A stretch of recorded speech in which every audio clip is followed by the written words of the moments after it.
نستعينه ونستغفره ونعوذ بالله من شرور أنفسنا ومن سيئات أعمالنا من يهده الله فلا مضل له ومن يضلل فلا هادي له وأشهد أن لا إله إلا الله وحده لا شريك له وأشهد أن محمدا عبده ورسوله يا أيها الذين آمنوا اتقوا الله حق تقاته ولا تموتن إلا وأنتم مسلمون يا أيها الناس اتقوا ربكم الذي خلقكم من نفس واحدة وخلق منها زوجها وبث منهما رجالا كثيرا ونساء واتقوا الله الذي تساءلون به والأرحام إن الله كان عليكم رقيبا يا أيها الذين آمنوا اتقوا الله وقولوا قولا سديدا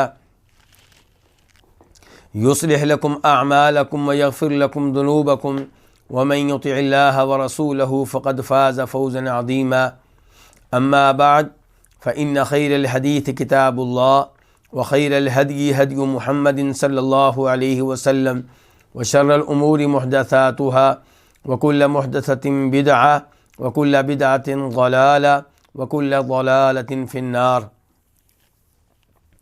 الوافی بما فی الصحیحین، پانچواں مقصد الحاجات الضروریہ، وہ احادیث جن کا تعلق انسان کی لازمی اور ضروری حاجات سے ہے،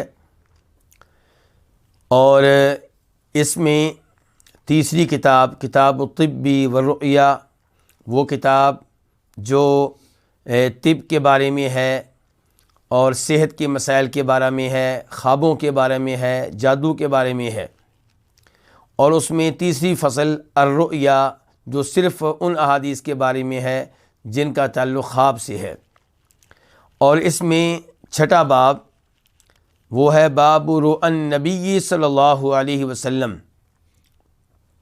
نبی علیہ الصلوۃ والسلام کے خواب، یعنی کہ وہ خواب جو آپ نے دیکھے۔ تو اس کے نیچے جو حدیث آئی ہے اس کا نمبر ہے 1244 1244۔ خواہ اس حدیث کو اپنی کتاب میں درج کرنے والے امام بخاری ہیں۔ عن عبداللہ بن عمر رضی اللہ عنہما، روایت ہے جناب عبداللہ بن عمر رضی اللہ تعالیٰ عنہما سے، ان النبی صلی اللہ علیہ وسلم قال، بے شک نبی علیہ الصلوۃ والسلام نے فرمایا، رأیت کأن امرأة سوداء ثائرة الرأس، میں نے دیکھا، یعنی کہ خواب میں نے دیکھا گویا کہ ایک سیاہ رنگ کی عورت ہے جس کے بال بکھرے ہوئے ہیں، جس کے بال پراگندہ ہیں، خرجت من المدینہ، وہ مدینہ سے نکلی ہے، حتی قامت بمحیع، یہاں تک کہ اس نے محیع نامی جگہ پہ قیام کیا ہے، وہاں پہ چلی گئی ہے، یہاں سے اپنی رہائش وہاں لے گئی ہے۔ وہی الجحفۃ، محیع سے مراد جوفہ ہے جو کہ میقات ہے، مصر کے جو لوگ آتے ہیں حج عمرے کے لیے ان کا میقات کیا ہے؟ جوفہ۔ تو فرمایا یہ کالے رنگ کی عورت، پراگندہ بالوں والی عورت مدینہ سے نکل کے جوفہ چلی گئی ہے۔ فَأَوَّلْتُ أَنَّ وَبَاءَ الْمَدِينَةِ نُقِلَ إِلَيْهَا، تو میں نے اس کی تعبیر کی، کس کی؟ اس خواب کی، یعنی کہ میں نے اس خواب سے یہ مطلب نکالا ہے، اس خواب کا مقصد جو مجھے معلوم ہوا ہے وہ یہ ہے کہ ان وباء المدینہ، کہ مدینہ کی وبا نقل الیہا، وہاں منتقل کر دی گئی ہے، کہاں؟ جوفہ۔ ہم سب جانتے ہیں کہ جب نبی علیہ الصلوۃ والسلام اور صحابہ کرام ہجرت کر کے مکہ سے مدینہ آئے ہیں تو مدینہ میں وبائیں تھیں، بخار ہوا کرتا تھا، ابو بکر صدیق بھی بیمار ہوئے، جناب بلال بھی بیمار ہوئے، اور مکہ کو یاد کیا کرتے تھے۔ تو مدینہ میں صحت کے لحاظ سے مسائل تھے، وبا تھی، تو نبی علیہ الصلوۃ والسلام نے دعا کی تو آپ کی دعا سے یہ وبا مدینہ سے نکل گئی، اور پھر خواب میں آپ نے دیکھا کہ یہ وبا مدینہ سے نکل کے کہاں پہنچ گئی ہے؟ جوفہ میں۔ اور علماء کے نام لکھتے ہیں کہ جوفہ میں ان دنوں یہودی رہا کرتے تھے، تو یہ وبا وہاں پہنچ گئی۔ اب آپ کہیں گے وہاں کے لوگوں کا کیا قصور ہے؟ تو علماء کرام لکھتے ہیں کہ یہ وہی لوگ تھے جو نبی علیہ الصلوۃ والسلام کو اور مسلمانوں کو تنگ کیا کرتے تھے، انہیں تکلیفیں دیا کرتے تھے، ان پہ ظلم و زیادتی کیا کرتے تھے، تو اس لیے یہ وبا مدینہ سے نکل کے وہاں پہنچ گئی۔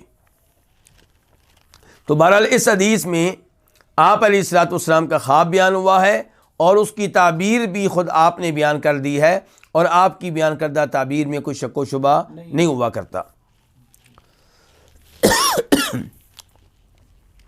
حدیث نمبر 1245 1245 میم، اس حدیث کو اپنی کتاب میں جگہ دینے والے امام مسلم ہے۔ عن انس بن مالک، روایت ہے جناب انس بن مالک رضی اللہ تعالیٰ عنہ سے، جو کہ نبی علیہ الصلوۃ والسلام کے خادم رہے ہیں، 10 سال آپ کی خدمت کی ہے۔ قال، وہ کہتے ہیں قال رسول اللہ صلی اللہ علیہ وسلم، کہ فرمایا رسول اللہ صلی اللہ علیہ وسلم نے، رأیت ذات لیلۃ، میں نے ایک رات دیکھا۔ اب یہاں پہ سوال پیدا ہوتا ہے، ایک رات دیکھا آنکھوں کے ساتھ یا خواب میں؟ تو آپ نے فرمایا فیما یری النائم، میں نے ایک رات دیکھا اس خواب میں جسے سونے والا دیکھتا ہے، ان کے خواب میں میں نے دیکھا۔ کیا دیکھا؟ کأن فی دار عقبۃ بن رافع، میں نے یہ دیکھا گویا کہ ہم سے مراد کون ہے؟ مسلمان، گویا کہ ہم مسلمان عقبہ بن رافع کے گھر میں ہیں۔ فأتینا برطب من رطب ابن طاب، تو ہمارے پاس ابن طاب کی رطب میں سے کچھ رطب لائی گئیں۔ رطب سے مراد کیا ہے؟ تازہ کھجوریں۔ رطب کسے کہتے ہیں؟ تازہ کھجوریں۔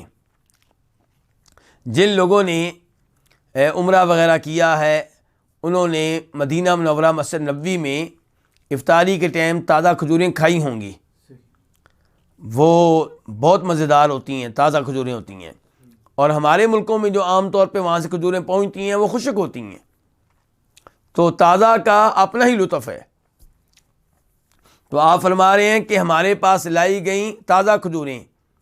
تازہ کھجوریں کون سی؟ تازہ کھجوریں کئی طرح کی ہوتی ہیں۔ فرمایا رطب ابن طاب، وہ تازہ کھجوریں جنہیں ابن طاب تازہ کھجوریں کہتے ہیں۔ تو ابن طاب ایک آدمی ہے جو مدینہ میں رہا کرتا تھا، یہ کھجوریں اس کی طرف منسوب ہیں، ان کی ابن طاب نامی رطب کھجوریں، ابن طاب نامی تازہ کھجوریں ہمارے پاس لائی گئیں۔ اب یہ خواب ہے جو آپ نے دیکھا ہے، اب آپ اس کی تعبیر بیان کر رہے ہیں، اس کا مطلب کیا آپ نے نکالا ہے وہ آپ وضاحت کر رہے ہیں۔ آپ کہتے ہیں فَأَوَّلْتُ الرِّفْعَةَ لَنَا فِي الدُّنْيَا، میں نے اس خواب کی تعبیر یہ نکالی ہے کہ ہمیں رفعت ملے گی، بلندی ملے گی، کہاں؟ دنیا میں۔ اچھا، علماء کرام نے وضاحت کی ہے کہ یہ بلندی آپ نے کہاں سے نکال لی اس خواب میں سے، کیونکہ آپ کہتے ہیں کہ ہم نے خواب میں دیکھا کہ ہم کس کے گھر میں ہیں؟ عقبہ بن رافع۔ تو رافع جو ہے اگرچہ ایک آدمی کا نام ہے، لیکن خواب میں یہ آدمی، اس آدمی کے گھر میں آپ تھے، عقبہ بن رافع کے گھر میں ہیں، تو رافع کس کو کہتے ہیں؟ بلندی والے کو۔ تو وہاں سے آپ نے یہ مطلب نکالا ہے کہ ہمیں دنیا میں رفعت ملے گی، بلندی ملے گی، عروج ملے گا۔ کن کو؟ مسلمانوں کو۔ تو میں نے اس خواب کی تعبیر کیا نکالی ہے کہ ہمیں دنیا میں رفعت ملے گی، عروج ملے گا۔ والعاقبۃ فی الآخرہ، اور آخرت میں اچھا انجام ہوگا۔ میں نے تعبیر دنیا کے لحاظ سے کیا نکالی ہے؟ بلندی، رفعت، عروج، اور آخرت کے لحاظ سے اچھا انجام۔ اچھا، یہ اچھا انجام آپ نے کہاں سے نکال لیا؟ کیونکہ وہ آدمی جس کے گھر میں آپ نے خواب میں دیکھا کہ ہم مسلمان موجود ہیں، تو وہ اس کا نام کیا تھا؟ عقبہ بن رافع۔ رافع بلندی والا، یہاں سے آپ نے دنیاوی بلندی مراد لی، اور عقبہ عاقبت اسی سے ملتا جلتا لفظ ہے، تو عاقبت کہتے ہیں اچھے انجام کو، تو عقبہ سے عاقبت آپ نے مراد لی۔ وَأَنَّ دِينَنَا قَدْ طَابَ، اور بے شک ہمارا دین بہت عمدہ ہے، ہمارا دین بہت شاندار ہے، یعنی کہ ہمارا دین مکمل ہو چکا، اس کے قواعد اصول و ضوابط بیان ہو چکے، اور ایسا دین کوئی نہیں ہے۔ اچھا، یہ مطلب کہاں سے نکالا آپ نے؟ تابہ، تابہ کا معنی کیا؟ عمدہ۔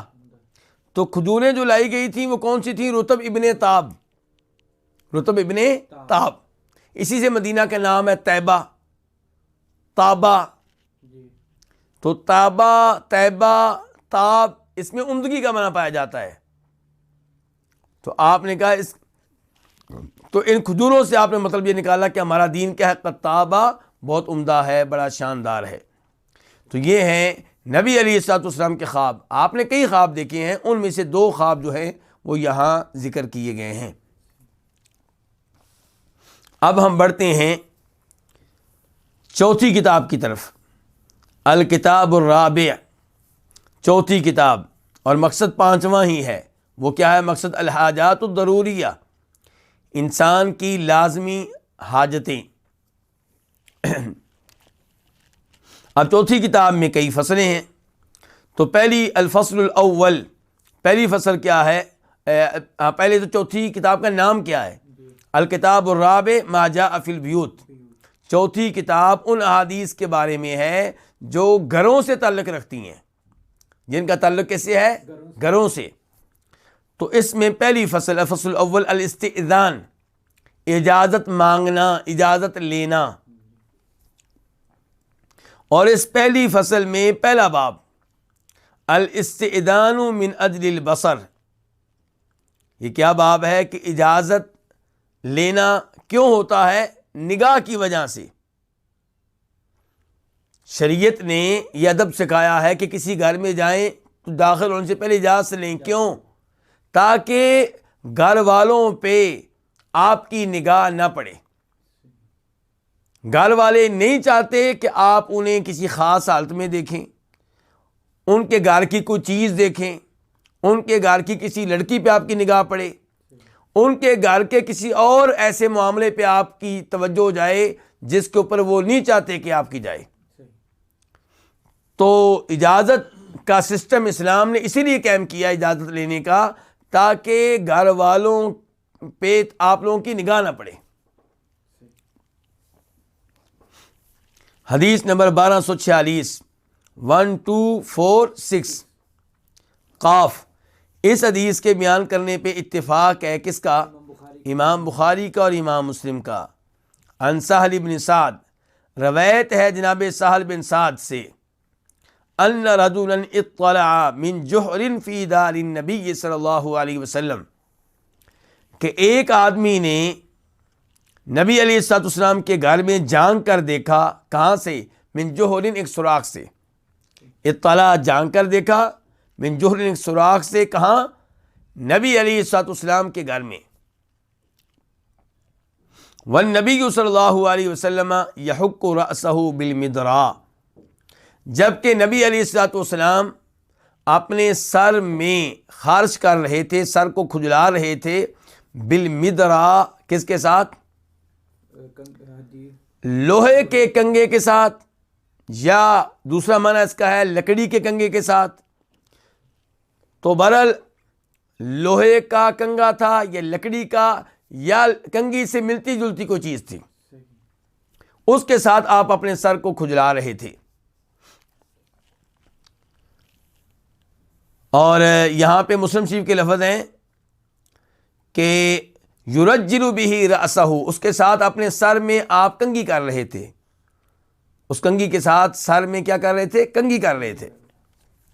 فقال، تو آپ علیہ الصلوۃ والسلام نے کہا، لو علمت انک تنظر، اگر مجھے یقین ہو جاتا کہ تم دیکھ رہے ہو، یعنی کہ تم میرے گھر میں دیکھ رہے ہو، میری طرف دیکھ رہے ہو، لطعنت بها فی عینک، تو میں یہ تمہاری آنکھوں میں دے مارتا۔ یہ کیا؟ یہ لوہے کی کنگھی، یہ لوہے کا کنگا تمہاری آنکھوں میں دے مارتا۔ کیوں بھائی اتنا ناراض آپ کیوں ہوئے ہیں؟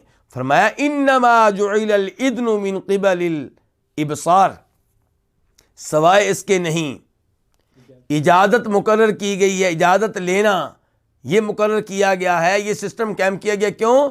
دیکھنے کی وجہ سے۔ آپ کو کیوں کہا گیا کہ گھر میں اجازت لے کے داخل ہوں؟ تاکہ آپ اس وقت تک گھر میں قدم نہ رکھیں جب تک آپ کو اجازت نہ ملے، اور اجازت تب ملے گی جب گھر والے اپنے آپ کو سنبھال لیں گے۔ کوئی نہیں چاہتا کہ اس کے گھر میں لوگ اس طرح آئیں اور ان چیزوں کو دیکھیں جن کو وہ نہیں چاہتے کہ کوئی اور دیکھے۔ تو جب انسان اجازت لیے بغیر گھر میں داخل نہیں ہو رہا لیکن سراغ سے دیکھ رہا ہے، تو پھر اجازت لینے کا مقصد کیا ہوا؟ کیونکہ اجازت لینے کا تعلق کس سے تھا؟ دیکھنے نہ دیکھنے سے۔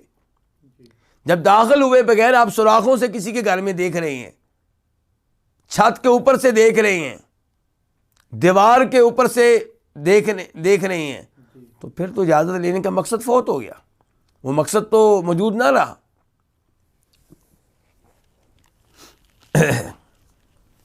یہاں پہ ایک تو مسئلہ یہ ہے کہ نبی علیہ الصلوۃ والسلام اپنے سر میں کنگھی کر رہے تھے۔ تو کنگھی کرنا کیسا ہے شریعت میں؟ اس بارے میں دو حدیثیں آپ کے سامنے رکھوں گا۔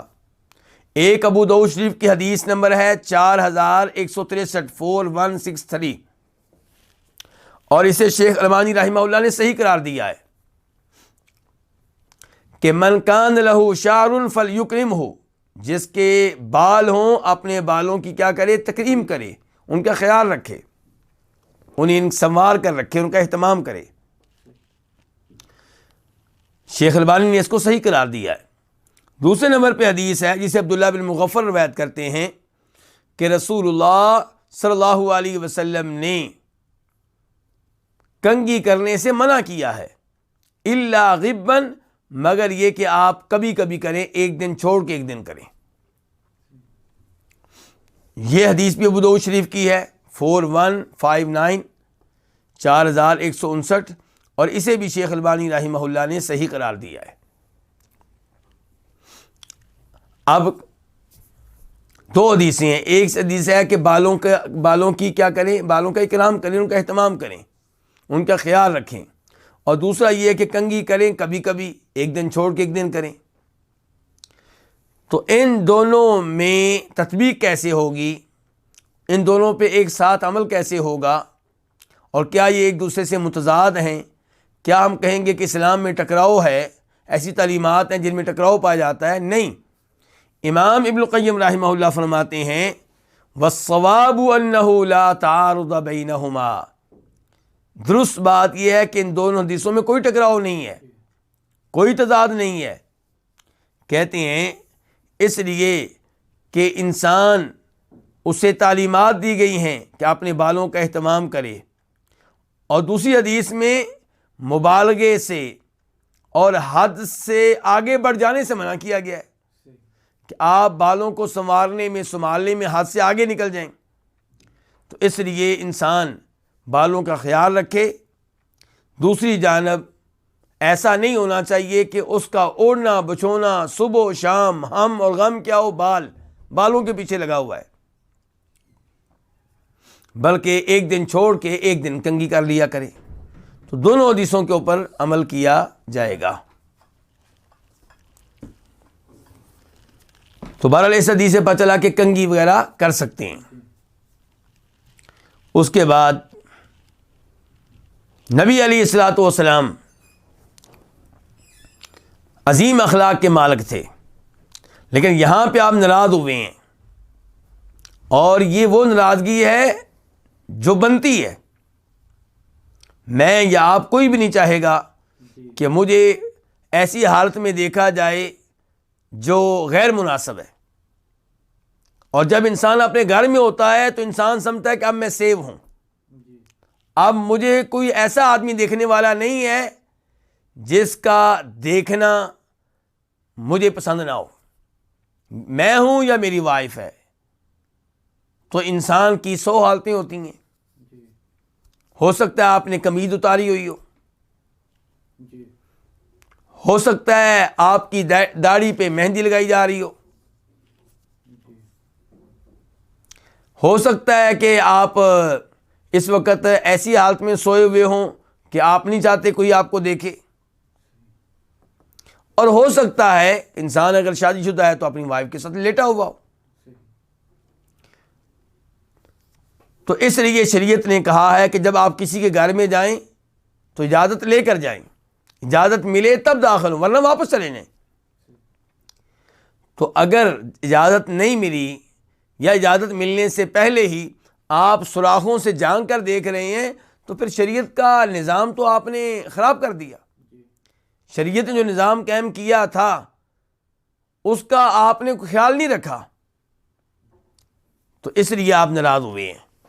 اور آپ نے یہ مسئلہ واضح کر دیا ہے کہ اگر کوئی سوراخ سے دیکھے, جھانک کر دیکھے, تو اس کی آنکھ پہ کوئی کنکری وغیرہ مار دے اور اس کی آنکھ جو ہے ضائع ہو جائے تو اس کے اوپر کوئی جرمانہ نہیں ہوگا, اس کے اوپر کوئی تاوان نہیں ہوگا. بلکہ اس بارے میں ایک دو حدیثیں ہیں وہ میں آپ کے سامنے رکھتا ہوں.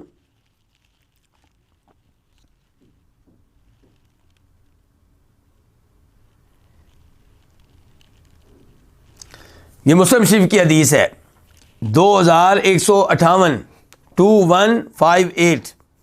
آپ نے فرمایا جب کوئی انسان کسی گھر میں جھانکے گھر والوں کی اجازت کے بغیر تو ان کے لیے جائز ہے کہ اس کی آنکھ کو ضائع کر دیں.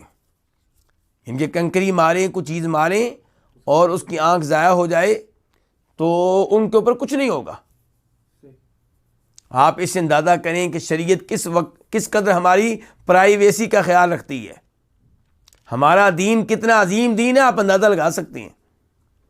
اور اسی لیے شریعت نے دیگر احادیث میں جاسوسی سے منع کیا ہے, کوئی کسی کی جاسوسی نہ کرے. بلکہ قرآن کے الفاظ ہیں ولا تجسسوا, ایک دوسرے کی جاسوسی نہ کرو. دیکھیے دین اسلام کتنا عظیم دین ہے, اور اس کے باوجود مسلمان کیا کر رہے ہیں.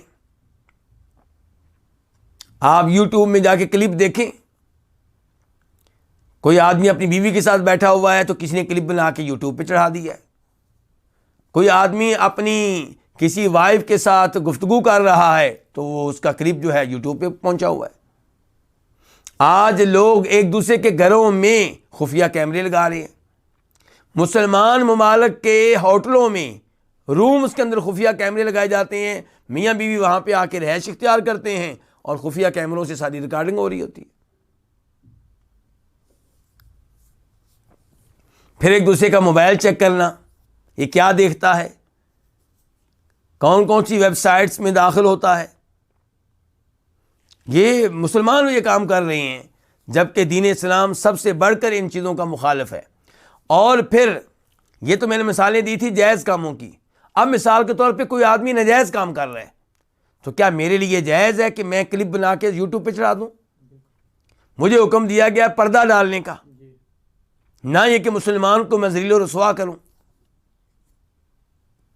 تو اس لیے یہ ایک غلط چیز ہے جو رواج پا رہی ہے, لوگوں کی عزت کو پامال کیا جا رہا ہے. اور جو اس کا گناہ, مثال کے طور پہ وہ رشوت لے رہا تھا یا وہ کسی عورت کے ساتھ غلط کام کر رہا تھا, جو بھی اس کا وہ جرم ہے, ہو سکتا ہے اس سے وہ توبہ کر چکا ہو, لیکن آپ نے اس کا کلپ یوٹیوب پہ ڈال رکھا ہے. حالانکہ ہم اپنی آنکھوں سے بھی کسی کو ایسا جرم کرتے ہوئے دیکھ لیں تو ہمیں یہ بات باہر کرنے کی اجازت نہیں ہے جب تک کہ ہمارے پاس 4 گواہ نہ ہوں, ورنہ کوڑے ہمیں لگیں گے, اس کو نہیں لگیں گے, اور اس سے قسم بھی نہیں لی جائے گی اس مسئلے میں. یہ جو ذاتی مسائل ہوتے ہیں, پرائیویٹ مسائل, ان میں مالی مسائل میں کیا ہے؟ مالی مسائل میں یہ ہے کہ اگر آپ نے میرے پیسے دینے ہیں لیکن میرے پاس گواہ نہیں ہے, قاضی اور جج پہلے مجھ سے کہے گا بھی ثبوت لے کر آؤ, گواہ لے کر آؤ کہ اس نے آپ سے قرض لیا تھا. میں ثبوت نہیں لا سکا, قاضی آپ سے کہے گا, جج آپ سے کہے گا چلیں آپ قسم اٹھا دیں. لیکن یہ جو زنا وغیرہ کے مسائل ہیں, آپ کسی کے اوپر تہمت لگاتے ہیں تو جج آپ سے کہے گا 4 گواہ لے کر آئیں, ورنہ آپ کو 80 کوڑے لگیں گے. اور یہ نہیں کہا جائے گا کہ ورنہ مدعا علیہ سے قسم لی جائے گی, نہیں, بالکل کوئی قسم نہیں لی جائے گی. ہو سکتا ہے اس نے جرم کیا ہو لیکن اس سے قسم نہیں لی جائے گی. دیکھیے اسلام کس قدر ہماری عزت کا خیال رکھتا ہے. تو آپ نے فرمایا اس حدیث میں کہ اگر مجھے یقینی طور پہ پتہ چل جاتا کہ تم مجھے دیکھ رہے ہو تو میں یہ لوہے کا کنگا تمہاری آنکھوں میں مارتا یا لکڑی کا کنگا تمہاری آنکھوں میں مارتا۔ انما جعل الاذن من قبل الابصار، یہاں پہ لفظ ابصار ہے، ویسے ابصار بھی اس کو پڑھا گیا ہے، ابصار دیکھنا اور ابصار نگاہیں۔ بات نتیجہ یہ کہ نکلے گا کہ شریعت نے جو یہ سسٹم قائم کیا ہے کہ آپ اجازت کے بغیر کسی کے گھر میں نہیں جا سکتے، یہ اسی لیے ہے تاکہ آپ کی نگاہ ان لوگوں کے اوپر نہ پڑے۔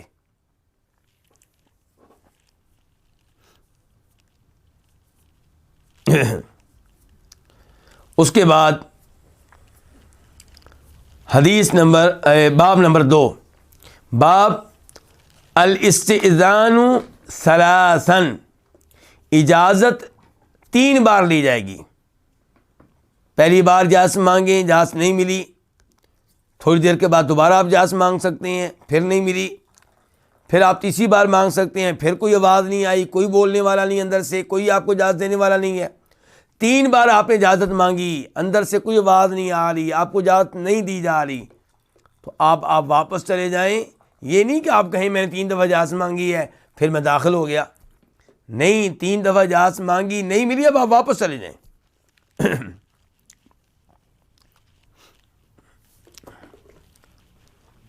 حدیث نمبر 1247، 1247 قاف، اس حدیث کے بیان کرنے پہ اتفاق ہے کس کا؟ امام بخاری کا اور امام مسلم کا۔ عن ابی سعید الخدری قال، روایت ہے جناب ابو سعید خدری رضی اللہ تعالیٰ عنہ سے، قال، وہ کہتے ہیں، کنت فی مجلس من مجالس الانصار، میں انصاریوں کی مجالس میں سے کسی مجلس میں تھا۔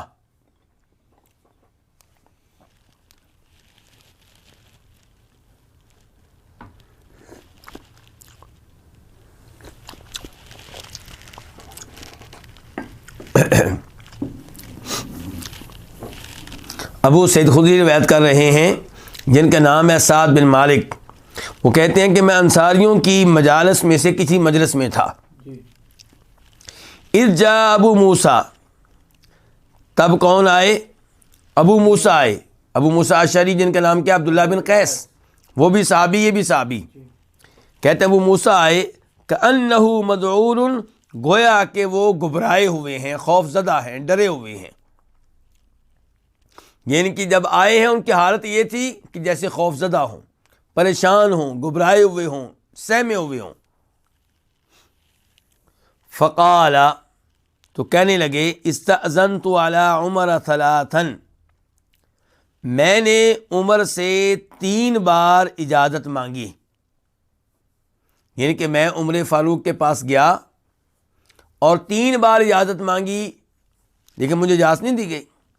میں نے 3 بار عمر سے، یعنی کہ عمر بن خطاب ہمارے دوسرے خلیفہ، ان سے اجازت چاہی، اجازت مانگی، فلم یؤذن لی، تو مجھے اجازت نہیں دی گئی، فرجعت، تو میں واپس چلا گیا۔ اور مسلم شریف میں یہ وضاحت آئی ہے کہ خود جناب عمر فاروق نے پیغام بھیجا تھا، کس کو؟ ابو موسیٰ کو، ابو موسیٰ اشعری کو پیغام بھیجا تھا کہ میری جانب آؤ، تو وہ آئے، اجازت مانگی، اجازت نہیں ملی، کہتے فرجعت، تو میں واپس چلا گیا۔ فقال ما منعک، تو عمر فاروق نے کہا تمہیں کس چیز نے منع کیا، یعنی کہ کس چیز نے تمہیں ہمارے پاس آنے سے روکا، کیا تمہارا عذر تھا، کیوں نہیں آئے؟ میں نے تمہیں پیغام بھیجا تھا، یہ مقصد ہے۔ تو قلت، میں نے کہا، یہ کون ہے میں نے کہا؟ ابو موسیٰ اشعری، کہ استأذنت ثلاثا فلم یؤذن لی، میں نے 3 بار اجازت چاہی تو مجھے اجازت نہیں دی گئی، فرجعت، تو میں واپس چلا گیا۔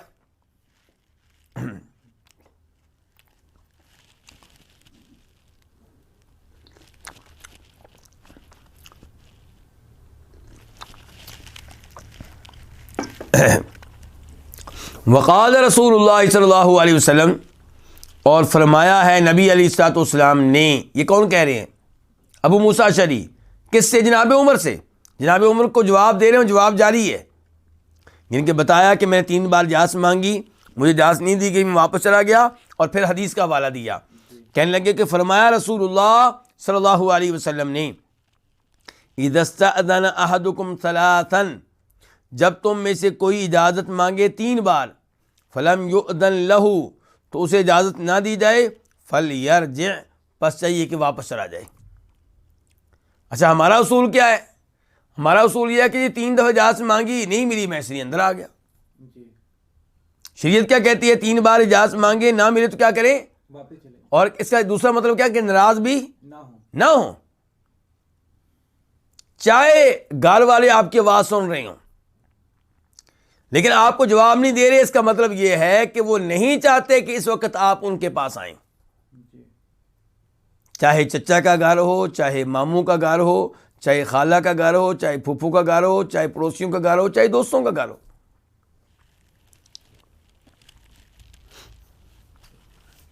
فقال، تو کہنے لگے کون؟ جناب عمر، واللہ لتقیمن علیہ بینہ، اللہ کی قسم تم اس پہ گواہ پیش کرو گے، تم اس پہ دلیل لے کر آؤ گے. یہ جو تم نے حدیث بیان کی ہے یہ واقعی اللہ کے رسول نے کہی ہے، اس بارے میں کوئی گواہ لے کر آؤ جو تمہاری تائید کرے. اور یہاں پہ بتا دوں کہ مسلم شریف کے الفاظ ہیں کہ کہنے لگے وَإِلَّا أَوْجَعْتُكَ، ورنہ تمہیں سزا ملے گی. عمر فاروق ابو موسیٰ اشعری سے کیا کہہ رہے ہیں کہ لے کر آؤ کیا؟ یہ حدیث اللہ کے رسول نے بیان کی ہے، اس معاملے میں کوئی گواہ لے کر آؤ جس نے اللہ کے رسول سے حدیث سنی ہو جو تمہاری تائید کرے. اگر نہ گواہ ملا تمہیں سزا ملے گی.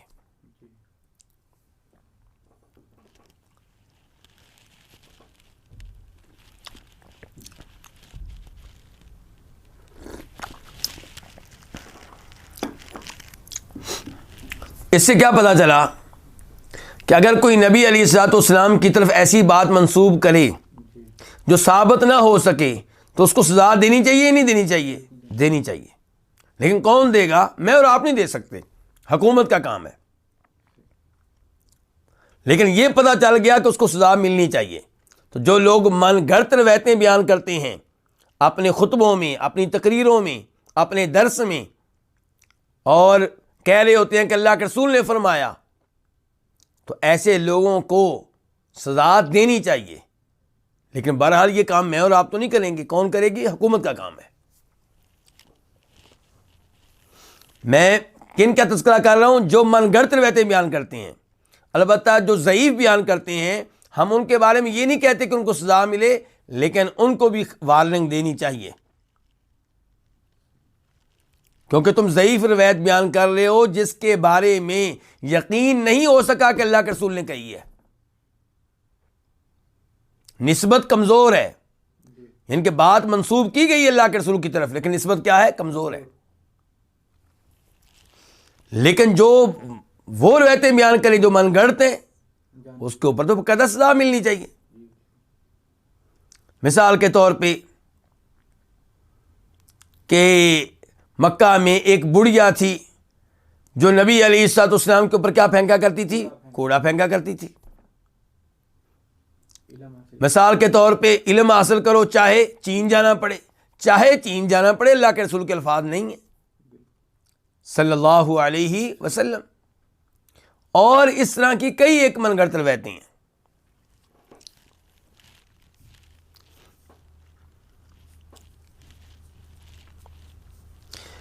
تو یہ یہاں پہ بخاری شریف کی ایک اور روایت، اس میں کچھ مزید وضاحت آئی ہے، وہ آپ کے سامنے رکھنا چاہوں گا. اور بخاری میں اس کا نمبر ہے 2062 2062 کہ جناب عمر فاروق کسی کام میں مصروف تھے. کب؟ جب ابو موسیٰ اشعری آئے تھے، اجازت مانگی تھی، اجازت ملی نہیں تھی. تو جب عمر فاروق فارغ ہوئے تو کہنے لگے میں نے عبداللہ بن قیس کی آواز سنی تھی. عبداللہ بن قیس کون؟ ابو موسیٰ اشعری. کہنے لگے میں نے عبداللہ بن قیس کی آواز سنی تھی، اس کو اجازت دے دو، اندر آنے دو. تو کہا گیا جی وہ تو واپس چلے گئے. تو پھر جناب عمر فاروق کی ابو موسیٰ اشعری کے ساتھ ملاقات ہوئی، اور کچھ روایات سے پتہ چلتا ہے کہ اگلے دن کب ملاقات ہوئی؟ اگلے دن۔ تو عمر فاروق نے کہا جی میں نے تمہیں پیغام بھیجا تھا، کہنے لگے میں تو آیا تھا، اور 3 دفعہ اجازت مانگی، آپ نے اجازت نہیں دی۔ تو پھر حدیث سنائی کہ نبی علیہ السلام نے فرمایا تھا کہ 3 دفعہ اجازت مانگو، اجازت نہ ملے تو واپس چلے جاؤ، تو میں واپس چلا گیا۔ تو تب جناب عمر فاروق نے کہا تھا کہ اس کے اوپر کیا قائم کرو؟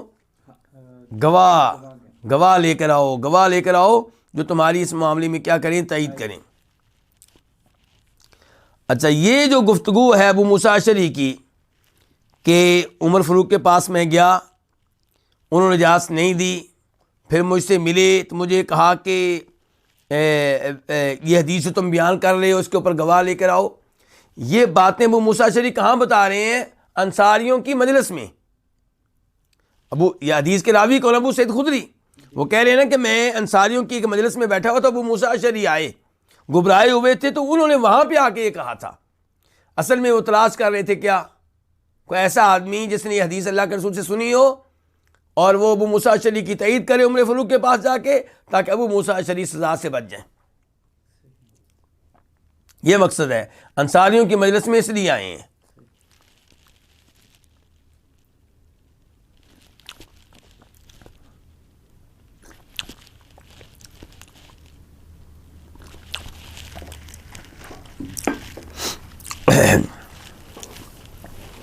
تو گفتگو ان کی جاری ہے، کن کی؟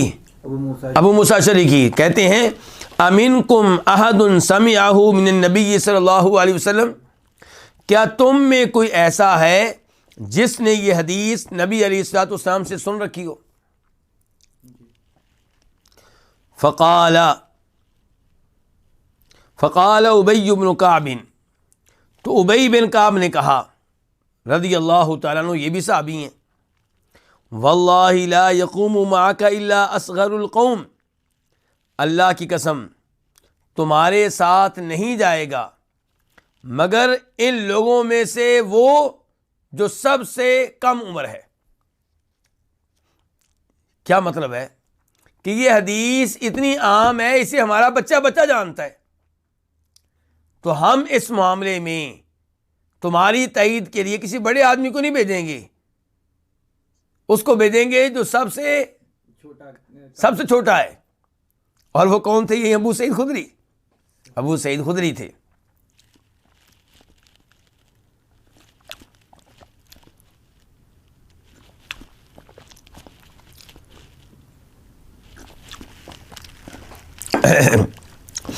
کہتے ہیں واللہ، اللہ کی قسم، کون کہہ رہے ہیں؟ ابی بن کعب، اللہ کی قسم لا یقوم معک، تمہارے ساتھ نہیں اٹھے گا، تمہارے ساتھ نہیں جائے گا، الا اصغر القومی، مگر جو ان لوگوں میں سے سب سے چھوٹا ہے۔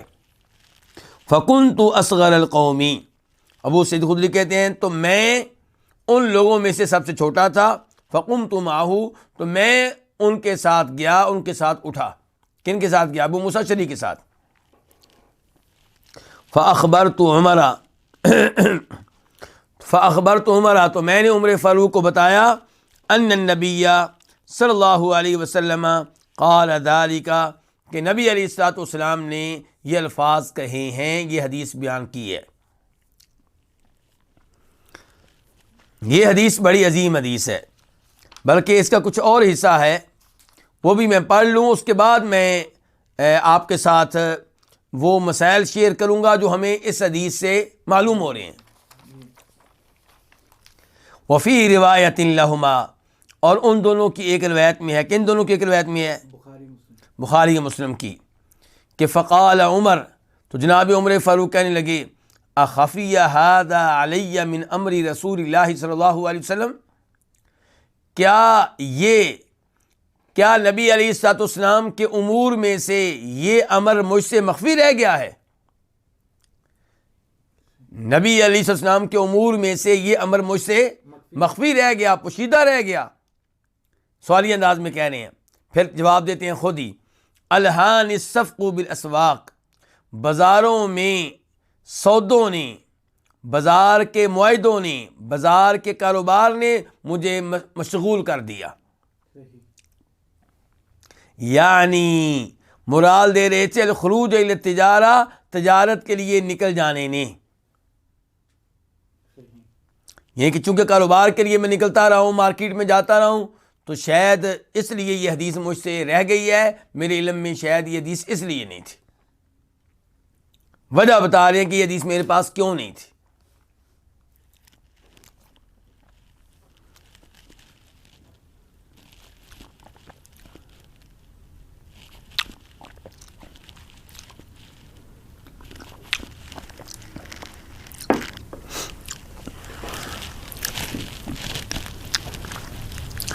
اس حدیث سے پہلے نمبر پہ یہ پتہ چلا کہ یہ ممکن ہے کہ بڑے بڑے علماء کرام کے پاس شریعت کا کوئی ایک مسئلہ موجود نہ ہو، کوئی ایک حدیث ان کے پاس موجود نہ ہو، یعنی کہ بڑا عالم دین اس کے پاس اکثر حدیث ہیں، ہو سکتا ہے اس کے پاس وہ حدیث نہ ہو جو چھوٹے عالم دین کے پاس موجود ہے۔ چھوٹا عالم دین جو ہوگا مثال کے طور پہ اس کے پاس ٹوٹل حدیثیں 100 ہیں، بڑا عالم دین جو ہے مثال کے طور پہ اس کے پاس ٹوٹل حدیثیں کتنی ہیں، مثال کے طور پہ 10,000 ہیں۔ لیکن یہ ممکن ہے کہ یہ 10,000 احادیث رکھنے والا اس کے پاس وہ حدیث نہ ہو جو چھوٹے عالم دین کے پاس موجود ہے۔ جناب عمر فاروق سے بڑا کون ہوگا؟ علم کے پہاڑ ہیں اور نبی علیہ الصلوۃ والسلام کے پرانے ساتھیوں میں سے ہیں، آپ کی صحبت میں رہے ہیں، آپ کے ساتھ اٹھتے بیٹھتے رہے ہیں، اس کے باوجود دیکھیے وہ حدیث جو مدینہ کے بچے بچے کے پاس تھی جناب عمر فاروق کے پاس نہیں تھی۔ یہاں پہ میں امام ابن دقیق العید کے الفاظ آپ کے سامنے رکھنا چاہوں گا۔ وہ کہتے ہیں کہ یہ حدیث بہت زیادہ اہمیت رکھتی ہے مقلدین کے خلاف، کن کے خلاف؟ تقلید کرنے والوں کے خلاف، کیونکہ تقلید کرنے والے جب ان کو کوئی حدیث پیش کی جائے تو وہ کہتے ہیں اگر یہ حدیث صحیح ہوتی تو ہمارے بزرگ کو، ہمارے امام کو بھی معلوم ہوتی، فلاں عالم دین کو معلوم ہوتی۔ تو امام ابن دقیق العید کہتے ہیں کہ جب یہ حدیث عمر فاروق جیسے بڑے صحابی سے مخفی رہ گئی تو دوسروں سے کئی احادیث مخفی رہ سکتی ہیں من باب اولا۔ تو اس حدیث سے پتہ چلا کہ آپ تقلید نہ کریں۔ تقلید کس کی کریں گے؟ آپ امام ابو حنیفہ رحمہ اللہ کی، کیا ان کے پاس سب حدیث موجود تھیں؟ امام مالک کی کریں گے، کیا ان کے پاس سب حدیث موجود تھیں؟ تو اس لیے آپ پھر کیا کریں؟ اب آپ کہیں گے میں کوئی بڑا عالم دین تو نہیں ہوں، میں کیا کروں پھر؟ بھئی آپ جب کوئی ایسا عالم دین دیکھیں جس کے بارے میں آپ کو لگ رہا ہو کہ یہ قرآن کی پیروی کرتا ہے، حدیث کی پیروی کرتا ہے، قرآن و حدیث کے مطابق فتویٰ دیتا ہے، آپ اس سے جڑ جائیں اور اس سے پوچھا کریں اس مسئلے کے بارے میں قرآن کیا کہتا ہے، حدیث کیا کہتی ہے، جو وہ جواب دے اس پہ عمل کر لیں۔ اگر کبھی آپ مطمئن نہیں ہیں، ایک اور عالم دین سے رابطہ رکھیں، ان سے بھی مسئلہ پوچھ لیا، ان سے بھی پوچھ لیا، پھر جس کے اوپر آپ کا دل مطمئن ہے اس پہ عمل کر لیا۔ لیکن عالم دین وہ پکڑیں جس کے بارے میں آپ کا حسن ظن کیا ہے کہ یہ قرآن و حدیث کے مطابق فتویٰ دیتا ہے، یہ کسی مسلک کا پابند نہیں ہے۔ اور پھر اگر وہ آپ کو غلط فتویٰ دیتا ہے تو انشاءاللہ آپ اللہ رب العزت کے ہاں ذمہ دار نہیں ہوں گے، کیونکہ آپ نے محنت کی، مسئلہ پوچھا، لیکن اس کے ساتھ ساتھ آپ پڑھے لکھے ہیں، قرآن کا ترجمہ ہو چکا ہے، تفسیر ہو چکی ہے، تفسیر احسن البیان سعودی عرب سے چھپی ہے، مسجد نبی میں پڑھی ہوتی ہے، اس کا مطالعہ کریں۔ بخاری مسلم کی احادیث صحیح ہیں، ان کا مطالعہ کریں، اردو میں بھی ترجمہ موجود ہے، انگلش میں بھی موجود ہے، تو کافی حد تک آپ مسائل خود ہی جان لیں گے۔ اور دیگر مسائل آپ اس عالم دین سے پوچھیں جس کے بارے میں آپ کو لگ رہا ہے کہ یہ قرآن و حدیث کے مطابق فتویٰ دیتا ہے اور اس کے ہاں قرآن و حدیث کا مقام بہت زیادہ ہے، یہ اپنے بزرگوں کی وجہ سے یا مسلک کی وجہ سے احادیث کو ترک نہیں کرتا۔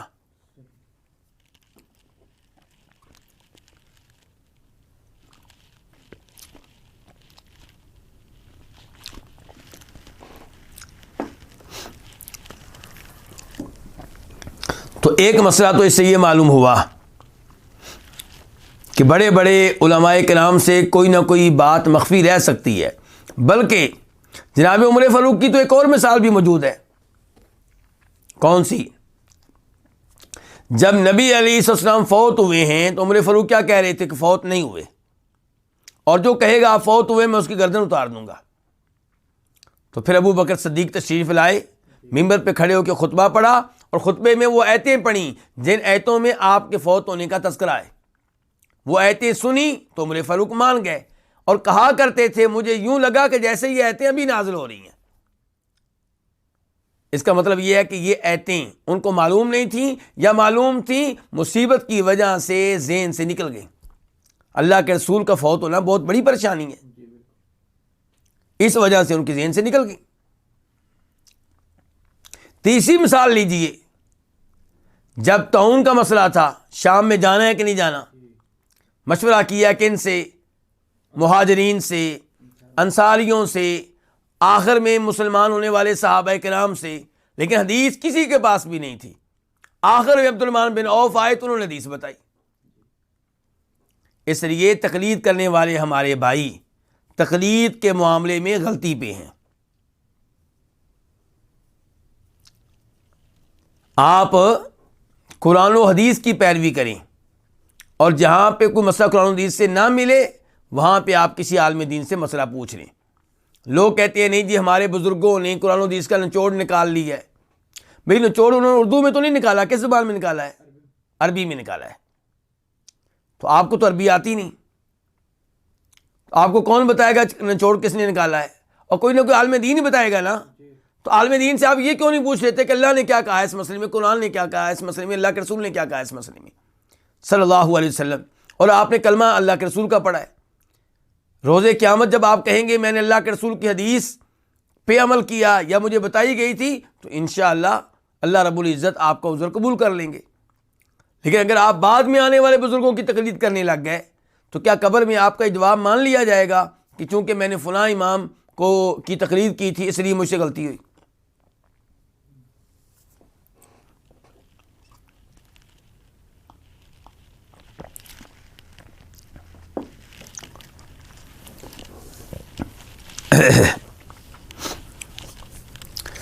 اس کے بعد یہاں پہ ایک مسئلہ یہ ہے کہ جناب عمر فاروق نے ابو موسیٰ اشعری کی روایت قبول کیوں نہیں کی؟ یہ کیوں کہا کہ ایک آدمی لے کر آؤ جو تمہاری تائید کرے ورنہ تمہیں سزا ملے گی؟ کئی لوگ ایسے ہیں جن کا عقیدہ ہوتا ہے کہ خبر واحد حجت نہیں ہے۔ وہ حدیث جسے روایت کرنے والے راوی ایک ہوں یا دو ہوں یا تین ہوں یا چار ہوں، متواتر نہ ہوں، کہتے ہیں وہ حجت نہیں ہے، اور وہ اس روایت کو بھی اپنی تائید میں پیش کر دیتے ہیں، حالانکہ یہ روایت خبر واحد ہی ہے۔ جب ابو موسیٰ اشعری کی تائید کر دی ابو سعید خدری نے، پھر بھی خبر واحد ہی رہی ہے، کون سی متواتر ہو گئی ہے؟ پھر بھی کیا خبر واحد ہے، بلکہ اس سے پتہ چلا کہ خبر واحد حجت ہے۔ جب دو آدمیوں نے بیان کی تو عمر فاروق نے مان لی، اور وہ پھر بھی خبر واحد ہے۔ اور پھر آپ دیکھیں ہمارا دین عام طور پہ ایک آدمی کے خبر دینے پہ یعنی کہ قائم ہے۔ اوپر سے نیچے قرآن لانے والے ایک ہیں جبریل علیہ السلام، اور صحابہ کرام کے سامنے قرآن پیش کرنے والے کون ہیں؟ اکیلے نبی علیہ الصلوۃ والسلام۔ اور پھر جب آپ لوگوں کو تبلیغ کے لیے بھیجتے تھے، گورنر بنا کر بھیجتے تھے، ایک ہی آدمی جاتا تھا اور تبلیغ کرتا تھا، اور سب لوگ اس کلمہ پڑھتے، اس کی باتیں مانتے، عقیدہ سیکھتے۔ تو اگر ایک آدمی قابل اعتماد ہو، قابل اعتبار ہو، ضعیف نہ ہو، مشکوک نہ ہو، تو اس کی بیان کردہ حدیث کیا ہے؟ قابل قبول ہے۔ سوال پیدا ہوگا کہ جناب عمر فاروق نے اس صحابی پہ اعتماد کیوں نہیں کیا؟ کیا اکیلا صحابی قابل اعتماد نہیں ہے؟ بالکل ہے۔ جناب عمر فاروق نے ایسا کیوں کیا؟ وہ خود اس کی وضاحت پیش کرتے ہیں۔ یہ دیکھیے ابو داؤد شریف کی روایت نمبر 5184 5184، ابو موسیٰ اشعری سے کہہ رہے ہیں کون؟ عمر فاروق، گواہی مل جانے کے بعد، اما انی لم اتہمک، کہ ابو موسیٰ دھیان سے سن لو، تم میرے نزدیک مشکوک نہیں ہو، لیکن مجھے ڈر ہے کہ کہیں لوگ اللہ کے رسول کی طرف ایسے ہی احادیث منسوب نہ کر دیں. یعنی کہ انہوں نے یہ کام کیا لوگوں کو سبق سکھانے کے لیے، نہ یہ کہ ابو موسیٰ پہ اعتماد نہیں ہے. اعتماد ہے لیکن لوگوں کو سبق سکھا رہے ہیں کہ حدیث کو ذرا دھیان سے لیا کرو، کیونکہ عمر فاروق کے زمانے میں صرف صحابہ کرام نہیں، تابعین بھی تو پیدا ہو چکے ہیں. تو یہ امت کو ایک سبق دے کر جا رہے ہیں. جیسے حضرت اسود کو مخاطب کر کے کیا کہا تھا کہ تو نفع و نقصان کا مالک نہیں ہے، تو کیا صحابہ کرام کی طرف سے کوئی شرک کا خطرہ تھا؟ نہیں، آئندہ آنے والی نسلوں کی طرف سے خطرہ تھا. تو عمر فاروق ایک ضابطہ دے کر گئے ہیں کہ آپ علیہ الصلوۃ والسلام کی طرف کوئی بات منسوب کرنے سے پہلے یقین کر لیں، تحقیق کر لیں. اور یہاں پہ یہ بھی بتا دوں کہ اس مجلس میں بڑے صحابی کون بیٹھے ہوئے تھے؟ ابی بن کعب. بھیجا انہوں نے کس کو ساتھ ہے؟ ان کے ابو سعید خدری کو. لیکن دیگر روایات سے پتہ چلتا ہے کہ ابی بن کعب بھی بعد میں پہنچ گئے تھے اور کہا تھا عمر یہ حدیث تو میں نے بھی سنی ہے، آپ نبی علیہ الصلوۃ والسلام کے صحابہ کے لیے عذاب نہ بنیں، ان کے لیے عذاب نہ بنے.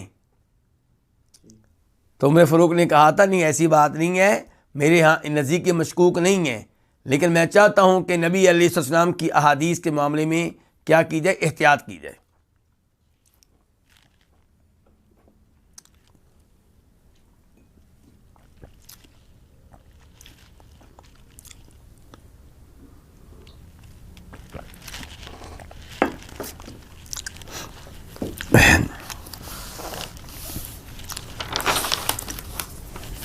اچھا، اب آخری مسئلہ اس حدیث کے تعلق سے کہ عمر فاروق سے یہ حدیث کیوں رہ گئی؟ کاروبار کی وجہ سے. کس کی وجہ سے؟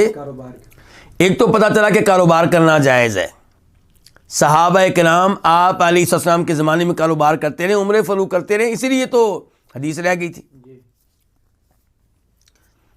دوسرا یہ پتہ چلا کہ علم کو جتنا زیادہ وقت دیں گے اسی قدر علم آپ کے پاس ہوگا، اور جتنا کم ٹائم دیں گے اسی قدر کم علم آپ کے پاس ہوگا. جناب ابو ہریرہ کہا کرتے تھے نا کہ آج لوگ کہتے ہیں کہ ابو ہریرہ بڑی حدیثیں بیان کرتا ہے، یعنی کہ اتنی حدیثیں کیوں بیان کرتا ہے؟ جی تو بعد میں مسلمان ہوا ہے، صرف 3 سال یا اس سے بھی کم اللہ کے رسول کے ساتھ رہا ہے، تو اتنی حدیثیں کیسے بیان کر لیتا ہے؟ عمر فاروق سے بھی زیادہ، عثمان سے بھی زیادہ، علی سے بھی زیادہ رضی اللہ تعالیٰ عنہم جمیعا. تو ابو ہریرہ نے تب کہا تھا کہ سن لو مجھ سے کیا سبب ہے. پہلا سبب یہ ہے کہ انصاری لوگ کھیتی باڑی کرتے تھے، مہاجر تجارت اور کاروبار کرتے تھے، اور میں مسکین آدمی تھا، میں اللہ کے رسول کے ساتھ چمٹا رہتا، بس میرا مین مقصد یہ ہوا کرتا تھا پیٹ بھر جائے، بس اس سے زیادہ میرے کوئی ہدف نہیں تھا، میرا کوئی لمبا چوڑا ہدف نہیں تھا، اتنا ہی ہدف تھا کہ پیٹ بھر جائے بس. باقی پیٹ بھرنے کے بعد وقت کس کے ساتھ گزرے؟ نبی علیہ الصلوۃ والسلام کے ساتھ گزرے. تو میں وہ احادیث بھی سنتا جو وہ نہیں سنتے تھے، میں وہ بھی احادیث یاد کر لیتا جو وہ یاد نہیں کرتے تھے. یہ ہے میری محنت. اور پھر روحانی سبب بتایا، کہا اللہ کے رسول نے فرمایا تھا علیہ الصلوۃ والسلام نے ایک بار کہ کون ہے جو اپنی چادر پھیلائے اور میری جب گفتگو ختم ہو تو چادر اپنے جسم کے ساتھ لگا لے، سینے سے لگا لے، اس سے کیا ہوگا کہ اس کا حافظہ تیز ہو جائے گا، وہ بھولے گا نہیں. تو ابو ہریرہ کہتے ہیں ایسا ہوا اور میں نے ایسا کیا، تو اس لیے میں اتنی جلدی بولتا نہیں ہوں.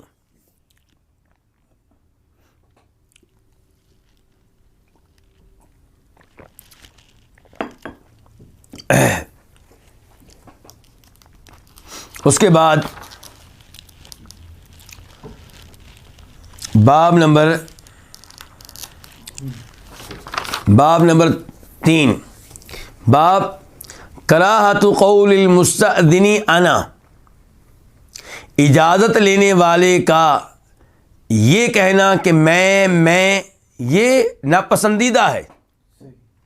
یعنی کہ آپ نے دروازہ کھٹکھٹایا اندر سے پوچھا گیا کون؟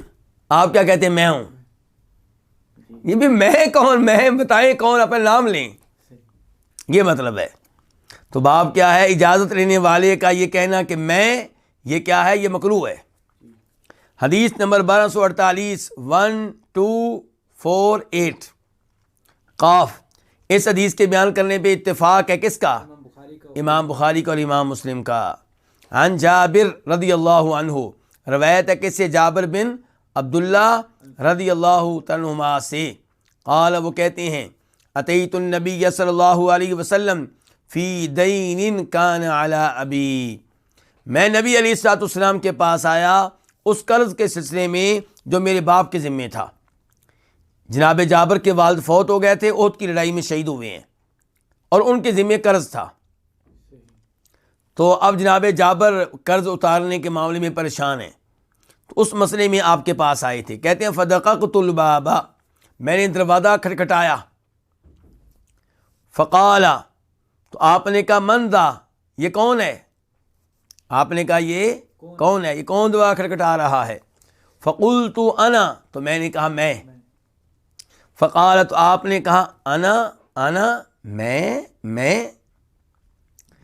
کأنہ کریہا، جناب جابر کہتے ہیں آپ گویا کہ میرے اس جواب کو ناپسند فرما رہے تھے کہ یہ کیا جواب ہوا کہ میں، یعنی کہ کیا کہنا چاہیے کہ میں جابر ہوں۔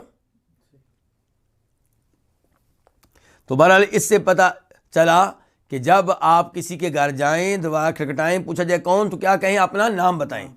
اور ایک دفعہ پھر ہمارے نبی کو علیہ الصلوۃ والسلام کو سلام پیش کریں، اور ہمارے اس دین کی عظمت کو مانیں۔ کتنی معمولی باتیں بھی سکھائی گئی ہیں۔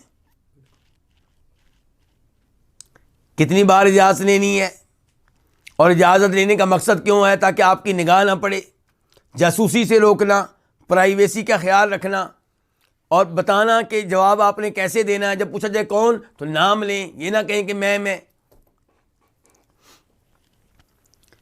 اس کے بعد باب نمبر 4، یہ باب کیا؟ باب نظر الفجاء، اچانک نگاہ پڑ جانے کے بارے میں یہ باب ہے کہ آپ کی اچانک نگاہ پڑ جاتی ہے کسی عورت پہ، غیر عورت پہ، تو کیا اس پہ مواخذہ ہوگا، بات پرس ہوگی، یا یہ معاف ہے؟ حدیث نمبر 1249 1249 میم، اس حدیث کے بیان کرنے پہ اتفاق، یہ حدیث بیان کرنے والے امام کون سے ہیں؟ امام مسلم، یعنی کہ امام بخاری نے اس حدیث کو روایت نہیں کیا۔ کس نے روایت کی؟ امام مسلم نے۔ عن جریر بن عبداللہ، روایت ہے جناب جریر بن عبداللہ الانصاری رضی اللہ تعالیٰ عنہما سے۔ قال، وہ کہتے ہیں سألت رسول اللہ صلی اللہ علیہ وسلم عن نظر الفجاء، میں نے نبی علیہ الصلوۃ والسلام سے سوال کیا اچانک نگاہ پڑ جانے کے بارے میں۔ فأمرنی ان اصرف بصری، تو آپ نے مجھے حکم دیا کہ میں اپنی نگاہ ہٹا لوں، اپنی نگاہ پھیر لوں۔ اس سے ایک تو یہ پتہ چلا کہ مردوں کے لیے جائز نہیں ہے کہ غیر عورتوں کو دیکھیں، اور قرآن حکیم میں بھی اللہ تعالیٰ فرماتے ہیں قل للمؤمنین یغضوا من ابصارہم، مومن مردوں سے چاہیے کہ اپنی نگاہیں جھکا کر رکھیں، خصوصاً وہاں جہاں آپ کو پتہ ہے کہ عورتیں بھی ہیں، غیر عورتیں ہیں، تو وہاں آپ کی نگاہ جھکی ہونی چاہیے تاکہ اچانک بھی آپ کی نگاہ کسی عورت پہ نہ پڑے۔ لیکن اگر کبھی کسی موقع پہ آپ کی نگاہ کسی عورت پہ اچانک پڑ گئی، آپ کو پتہ نہیں تھا کہ اس کا چہرہ ننگا ہے، یا آپ کو پتہ نہیں تھا کہ ادھر عورت ہے، آپ کی نگاہ پڑ گئی، تو فوراً اپنی نگاہ ہٹائیں، اس سے پتہ چلا کہ غیر عورتوں کو دیکھنے کی اجازت نہیں ہے۔ خالہ کی بیٹی، پھپھو کی بیٹی، ماموں کی بیٹی، چچا کی بیٹی، پڑوسیوں کی لڑکی، سالی، اس قسم کی جو لڑکیاں ہیں جن سے آپ کا کبھی بھی نکاح ہو سکتا ہے، شریعت کے لحاظ سے ہو سکتا ہے، چاہے امکان ہو نہ ہو، اس کو دیکھنے کی اجازت نہیں ہے۔ البتہ وہ عورتیں آپ دیکھ سکتے ہیں جن کے آپ محرم ہیں، آپ کی سگی بہن، سگی بھتیجی، سگی بانجی، اور آپ کی سگی پھوپھو، آپ کی سگی خالہ، آپ کی سگی والدہ، تو یہ اور اس قسم کی عورتیں جو ہیں ان کو آپ دیکھ سکتے ہیں۔ ماموں کی بیوی کو دیکھ سکتے ہیں؟ نہیں دیکھ سکتے۔ ماموں کی بیوی جو ہے اس کے آپ محرم نہیں ہیں۔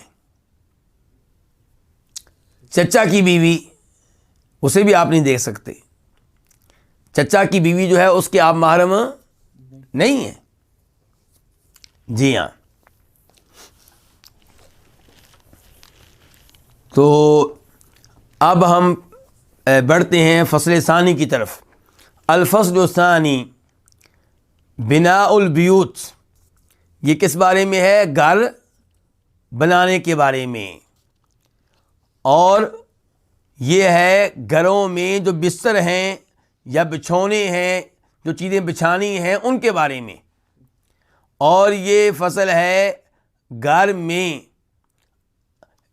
سلامتی کے بارے میں، یعنی کہ گھر میں آپ ایسے وسائل اختیار کریں کہ گھر سلامت رہے، وہاں پہ کوئی مسئلہ نہ بنے، کوئی آگ نہ لگے، کوئی اس قسم کی پریشانی نہ ہو۔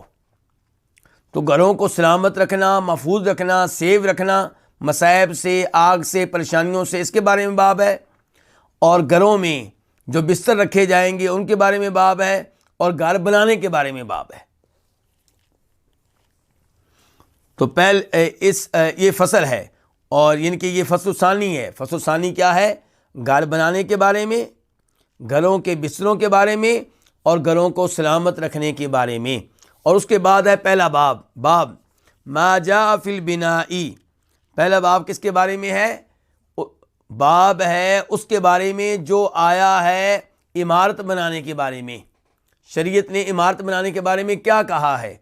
عمارت بنانے کے بارے میں، بلڈنگ بنانے کے بارے میں، گھر بنانے کے بارے میں کیا تعلیمات ہیں، کیا حدیث ہیں، اس بارے میں یہ باب ہے۔ حدیث نمبر 1250 1250 خا، اس حدیث کو روایت کرنے والی امام کون ہے؟ امام بخاری۔ عن ابن عمر رضی اللہ عنہما، روایت ہے جناب عبداللہ بن عمر رضی اللہ عنہما سے، قال، وہ کہتے ہیں، رأیتنی، میں نے دیکھا اپنے آپ کو، میں نے خود کو دیکھا، مان نبی صلی اللہ علیہ وسلم، کس کے ساتھ؟ نبی علیہ الصلوۃ والسلام کے ساتھ، کہ بنیت بیدی بیتن، کہ میں نے ایک گھر بنایا، بیدی، اپنے ہاتھوں سے، یکنننی من المطر، جو مجھے چھپائے، محفوظ رکھے بارش سے، ویضلنی من الشمس، جو مجھ پہ سایہ کرے، کس سے بچنے کے لیے؟ سورج سے بچنے کے لیے۔ ما اعاننی علیہ احد، میری کسی نے مدد نہیں کی، علیہ، اس گھر کے بنانے کے معاملے میں، من خلق اللہ، اللہ کی مخلوق میں سے کسی نے میری اس معاملے میں مدد نہیں کی۔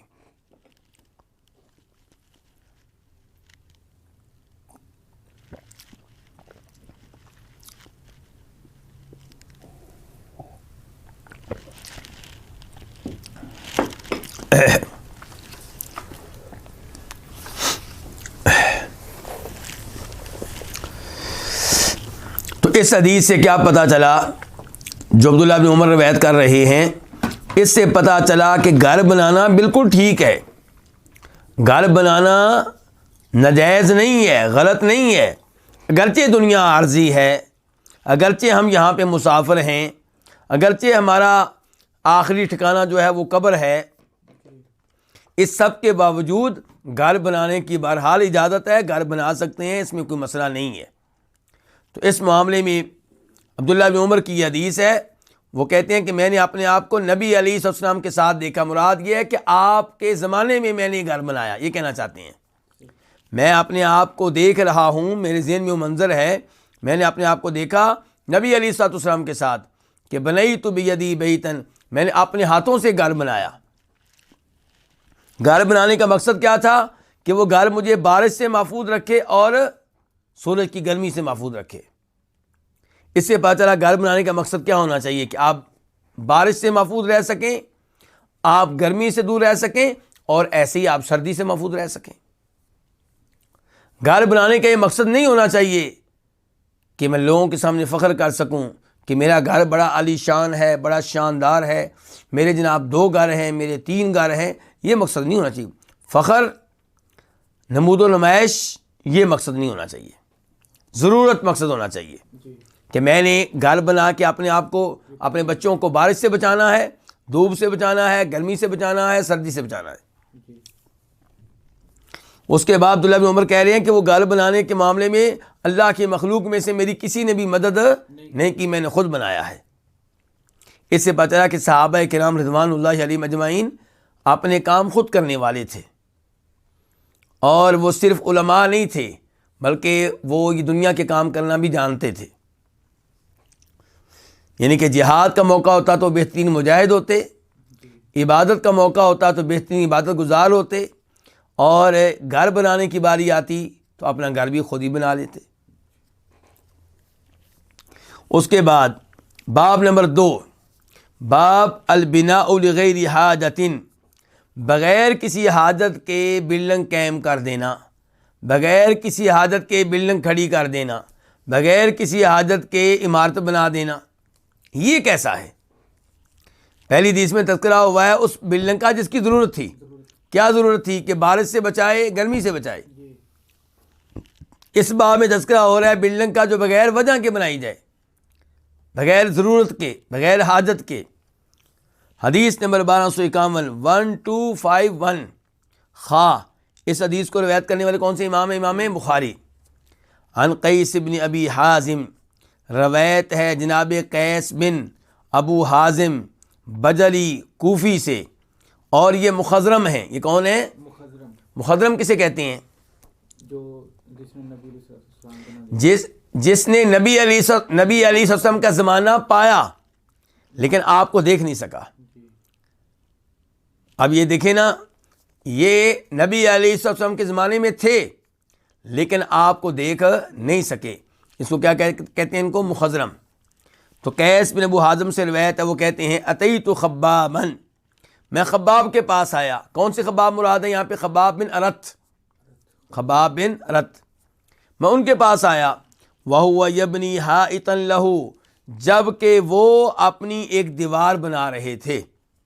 جب میں ان کے پاس آیا تو کیا کر رہے تھے؟ ایک دیوار بنا رہے تھے۔ فقال، تو وہ کہنے لگے، کون؟ خباب بن ارت، ان اصحابنا الذين مضوا لم تنقصهم الدنيا شيئا، بے شک ہمارے وہ ساتھی الذين مضوا، جو چلے گئے، کیا مطلب؟ فوت ہو گئے۔ ہمارے وہ ساتھی جو فوت ہو گئے، دنیا سے چلے گئے، لم تنقصهم الدنيا شيئا، ان کے اجر و ثواب میں دنیا کچھ بھی کمی نہیں کر سکی۔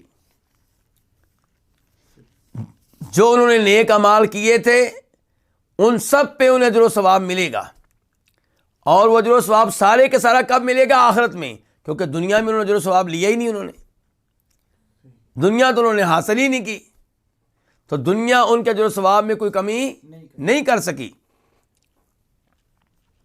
وَإِنَّا أَصَبْنَا مِن بَعْدِهِمْ شَيْئًا، اور بے شک ہم نے ان کے بعد کچھ حاصل کیا ہے۔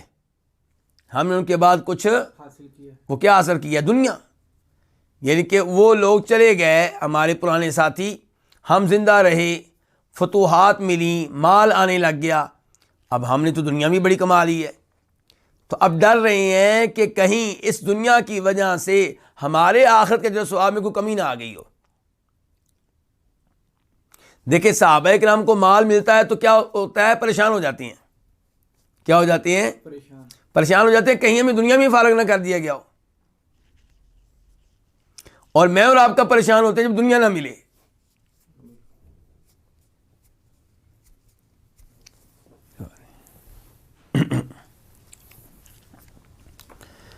تو کہتے ہیں وَإِنَّا أَصَبْنَا مِن بَعْدِهِمْ شَيْئًا، اور بے شک ہم نے ان کے بعد ایسی چیز حاصل کی ہے، مراد ہے مال، ہم نے ان کے بعد ایسی چیز حاصل کی ہے کہ لا نجد له موضعا الا التراب، جس کے لیے ہمیں کوئی جگہ نہیں ملتی الا التراب، سوائے مٹی کے۔ ہم نے ان کے بعد ایسا مال حاصل کیا ہے جو لگانے کے لیے کوئی جگہ نہیں ہے، ہم مٹی پہ لگاتے جا رہے ہیں، مکان بناتے جا رہے ہیں، بلڈنگیں بنا رہے ہیں بس. تو کیا اس سے کیا پتہ چلا کہ بغیر ضرورت کے بلڈنگ بنانا کوئی اچھی بات نہیں ہے. ایک ہے وہ بلڈنگ جو آپ نے بنائی ہے اپنے لیے، اپنے بچوں کے لیے، ایک بلڈنگ آپ نے بنائی ہے کرائے پہ دینے کے لیے، کوئی بات نہیں. لیکن ایک بلڈنگ آپ نے بنائی ہے کس کے لیے؟ فخر کے لیے، کہ دیکھیں میری کوٹھی کتنی شاندار ہے، دنیا کو پتہ چل جانا چاہیے. دیکھیں میری بلڈنگ کتنے فلور پہ مشتمل ہے، دنیا کو پتہ چل جائے، میرا نام آئے، نیوز پیپر میں، ٹی وی چینلز پہ نام آئے، فلاں آدمی کی بلڈنگ اپنے ملک میں سب سے بڑی ہے، یا پوری دنیا میں سب سے بڑی ہے، یا اپنے شہر میں سب سے بڑی ہے، یا محلے میں سب سے بڑی ہے. یہ مقصد نہیں ہونا چاہیے. اچھا، جب ہم ایسی گفتگو کرتے ہیں تو کئی لوگوں کا دھیان چلا جاتا ہے ان بلڈنگوں کی طرف جو مسجد نبوی کے دائیں بائیں بنی ہیں، اور وہ ان احادیث کو ان بلڈنگوں پہ چشمہ کرنا شروع کر دیتے ہیں. نہیں بھائی، وہ فخر کے لیے نہیں ہیں، وہ ضرورت کے لیے ہیں. آپ دیکھیں مسجد نبوی میں کتنے حاجی آئے ہوتے ہیں، رمضان میں کتنے لوگ آئے ہوتے ہیں. تو کیا ان کے لیے بلند و بالا بلڈنگوں کی ضرورت نہیں ہے تاکہ وہ دور جانے کی بجائے قریب سے ہی مسجد نبوی میں آئیں اور جائیں؟ تو یہ انشاءاللہ فخر کے لیے نہیں ہے، یہ ضرورت کے لیے ہے. تو کہہ رہے ہیں خباب وَإِنَّا أَصَبْنَا مِن بَعْدِهِمْ شَيْئًا، اور یقیناً ہم نے ان کے بعد ایسی چیز حاصل کر لی ہے لا نجد له موضعا، جس کے لیے ہم کوئی جگہ نہیں پاتے، جس کو صرف کرنے کے لیے، استعمال کرنے کے لیے اس مال کو ہم کوئی جگہ نہیں پاتے، الا التراب، سوائے مٹی کے. مٹی سے مراد یہاں پہ سوائے بلڈنگ کے، سوائے بلڈنگ کے، عمارت کے، بس یہاں ہم اسی پہ مال لگا رہے ہیں. اس کے بعد ہے وفی روایت، اور ایک روایت میں ہے ثم اتیناہ مرۃ اخری، پھر ہم ان کے پاس ایک اور بار آئے. یہ کون کہہ رہے ہیں؟ قیس کہہ رہے ہیں. قیس کہہ رہے ہیں کہ پھر ہم خباب بن رت کے پاس ایک دفعہ پھر آئے، دوبارہ آئے ہم. وَهُوَ يَبْنِي حَائِطًا لَهُ، جبکہ وہ اپنی ایک دیوار بنا رہے تھے. فقال، تو کہنے لگے ان المسلم لَيُؤْجَرُ فِي كُلِّ شَيْءٍ يُنْفِقُهُ، یقیناً مسلمان کو اجر دیا جاتا ہے ہر اس چیز پہ جس کو وہ خرچ کرتا ہے. مسلمان کو ہر اس مال پہ جو ثواب ملتا ہے جس کو وہ خرچ کرتا ہے، کیونکہ مسلمان کہاں خرچ کرے گا؟ جائز جگہ پہ. بیگم پہ خرچ کرے گا ثواب ملے گا، بچوں پہ خرچ کرے گا ثواب ملے گا، مسجد پہ خرچ کرے گا ثواب ملے گا، اپنے آپ پہ خرچ کرے گا کیونکہ وہ فضول خرچی نہیں کرے گا، جائز جگہ پہ خرچ کرے گا، اس کو ثواب ملے گا. کہتے ہیں الا فی شیء، سوائے اس کے یجعلہ، جس کو وہ خرچ کرتا ہے، جس کو لگاتا ہے، فی ھذا التراب، اس مٹی میں. کہنا چاہتے ہیں کہ اگر آپ بغیر کسی ضرورت کے بلڈنگ بناتے ہیں، مکان بناتے ہیں بغیر ضرورت کے، اس پہ جو پیسہ لگائیں گے اس پہ آپ کو کچھ نہیں ملنا. کیونکہ آپ کیوں بنا رہے ہیں؟ فخر کرنے کے لیے، نمود و نمائش کے لیے، بغیر حاجت کے لگا رہے ہیں. ورنہ کہتے ہیں مسلمان کو جو بھی وہ مال خرچ کرتا ہے اس کے اوپر کیا ملتا ہے؟ اجر و ثواب ملتا ہے. اور اس سے پتہ چلا ایمان کی کیا قیمت ہے، کہ جو مومن ہے، توحید کے اوپر ہے، عقیدہ ٹھیک ہے، وہ مال خرچ کر رہا ہے بیوی پہ، بچوں پہ، اپنے آپ پہ، رشتہ داروں پہ، والدین پہ، اجر و ثواب مل رہا ہے. دنیا میں آپ کام دنیا کے کر رہا ہے اور اجر و ثواب اللہ سے مل رہا ہے، کیونکہ پیچھے کیا ہے؟ ایمان ہے. اب اس کے برعکس اگر کافر جو ہے، جس کا عقیدہ صحیح نہیں ہے، وہ اللہ کو راضی کرنے کے لیے بھی غریبوں فقیروں پہ خرچ کرے گا تو اس کو قیامت کے دن کچھ نہیں ملنا. فرق کیا ہے؟ ایمان کا، توحید کا، درست عقیدے کا.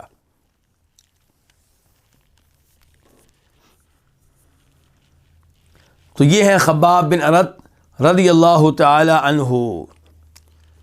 اصل میں وہ تذکرہ کر رہے ہیں مصعب بن عمیر کا اور ایسے صحابہ کرام کا جو دنیا حاصل کرنے سے پہلے ہی فوت ہو گئے، تو ان پہ رشک کر رہے ہیں کہ وہ ہیں جو آخرت کمائیں گے. اس کے بعد ہے باب نمبر 3. یہ کیا باب ہے؟ باب النہی عن افتراش الحریر.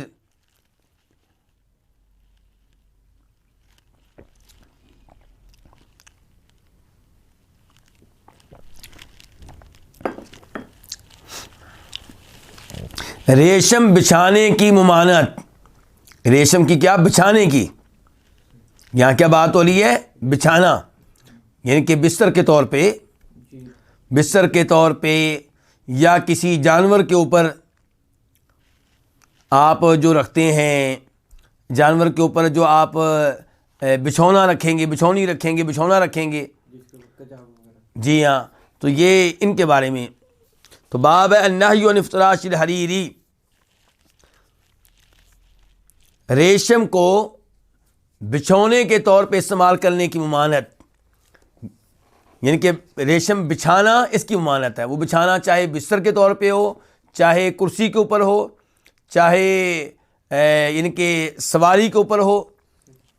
مثال کے طور پہ گاڑی کی سیٹیں ہیں، وہاں پہ ریشم استعمال کرتے ہیں، یا آپ گھر میں کرسیوں کے اوپر، صوفے کے اوپر ریشم کا کپڑا استعمال کرتے ہیں، یا بستر کے اوپر. تو یہ سب کی ممانعت ہے ان کے. حدیث نمبر 1252 1252 قاف. اس حدیث کے بیان کرنے پہ اتفاق ہے کس کا؟ امام بخاری کا اور امام مسلم کا.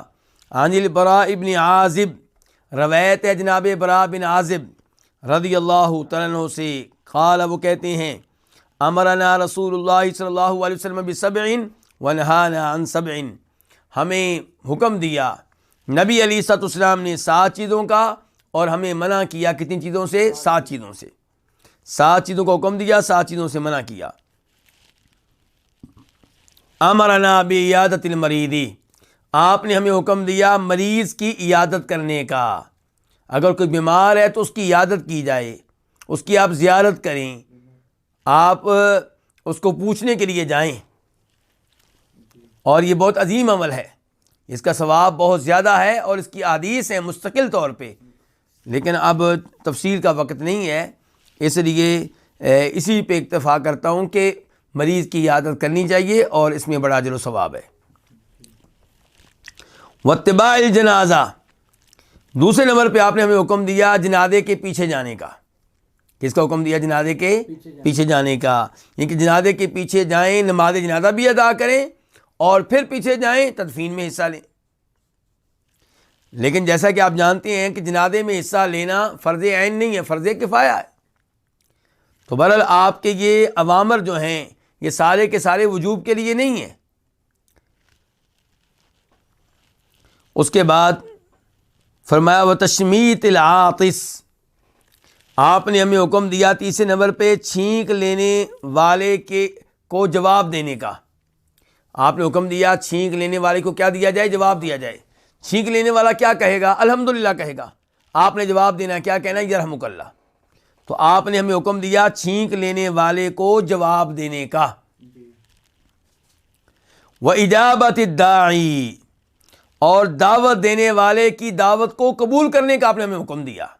جب آپ کو دعوت دے، کوئی مثال کے طور پہ ولیمے کی یا کسی اور مناسبت سے آپ کو دعوت دے کھانا وغیرہ کی، تو آپ اس کی دعوت کیا کریں؟ قبول کریں.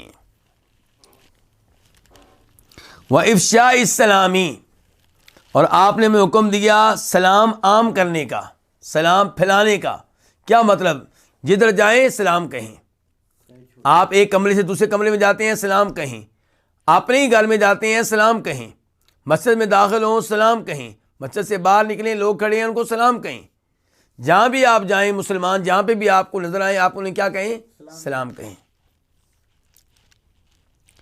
وَنَصْرِ الْمَظْلُومِ، اور آپ نے ہمیں حکم دیا مظلوم کی مدد کرنے کا. مظلوم کی کیا کریں؟ مدد کریں، یعنی کہ اس کو ظلم سے بچائیں.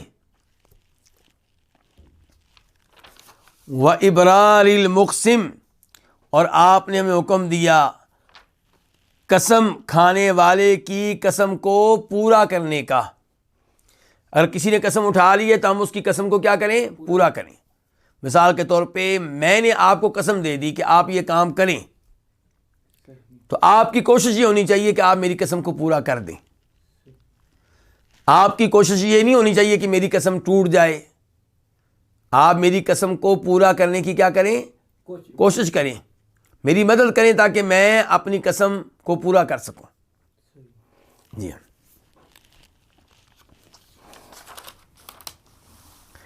تو یہ تھے وہ 7 کام جن کا آپ نے کیا دیا؟ حکم دیا.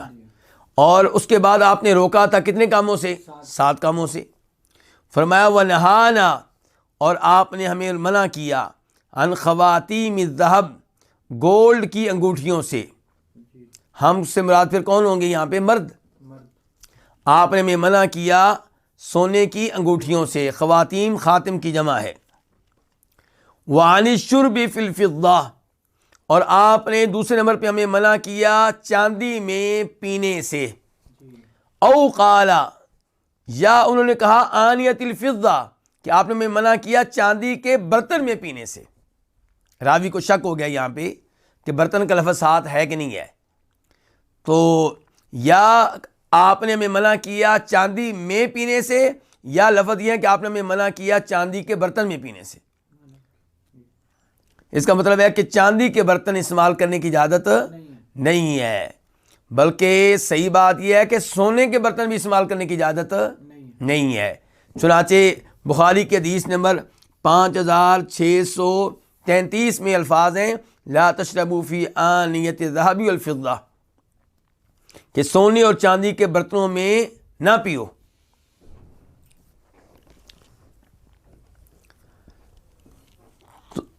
تو ابھی 2 چیزیں ہو چکی ہیں، سونے کی انگوٹھیاں پہننے سے آپ نے منع کیا، اور چاندی کے برتنوں میں کچھ پینے سے آپ نے کیا کیا؟ منع کیا ہے. نمبر 3 وعن المیاثر، اور آپ نے میاثر سے منع کیا. میاثر کیا ہے؟ یہ میثرہ کی جمع ہے، اور یہ ان بچھونوں کو کہتے ہیں جنہیں عورتیں اپنے خامدوں کے لیے تیار کرتی تھیں، تاکہ خامد ان بچھونوں کو کہاں بچھائیں؟ اپنی سواریوں پہ بچھا لیں، کجاوے کے نیچے، یا جب کجاوا استعمال نہیں کرنا تب اوپر بچھونا بچھائیں، اس کے اوپر بیٹھیں. تو یہ جو بچھونا ہے یہ ریشم کے کپڑے کا نہیں ہونا چاہیے. تو وعن المیاثری، تیسرے نمبر پہ آپ نے ہمیں روکا ہے کیسے؟ ریشمی بچھونوں سے، ریشمی گدوں سے. والقصی، اور ایسے آپ نے ہمیں روکا ہے کسی کپڑے سے. کسی کپڑا کیا ہے؟ یہ مصر سے آتا تھا. مصر کا ایک علاقہ ہے اس کو کہتے ہیں قص، وہاں سے کپڑا آتا تھا، اس میں بھی ریشم استعمال ہوتا تھا.